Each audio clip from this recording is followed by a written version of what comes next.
আজকে আমি আপনাদের সামনে এই যে ইসরায়েলি যে পণ্য কোকাকোলা এটা নিয়ে আসলাম এবং এই পণ্যটা আজকে আমি আমার বর্জন করলাম এবং আমি কখনো আর এই ইহুদি পণ্য কখনোই আমি ব্যবহার করব না।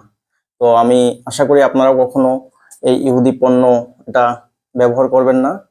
তো এই যে এটা আমি কোকাকোলা এই যে এটা ভাঙলাম এবং এটা এই যেভাবে ফালিয়ে দিচ্ছি এবং এটা কি করব এবং আগুন দিয়ে এই যে যে বোতলটা আছে এই বোতলটা সম্পূর্ণ আমি এই যে আপনাদেরকে দেখাচ্ছি। এই যে আগুন দিয়ে বয়কট করলাম এভাবে।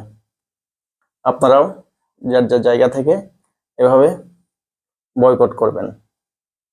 এই যে কোকাকোলা আমি পুড়িয়ে দিচ্ছি আগুন দিয়ে। এবং আপনারা কোথাও লুটপাট করবেন না, ভাঙচুর করবেন না, এভাবে যার যার জায়গা থেকে আপনারা বর্জন করুন।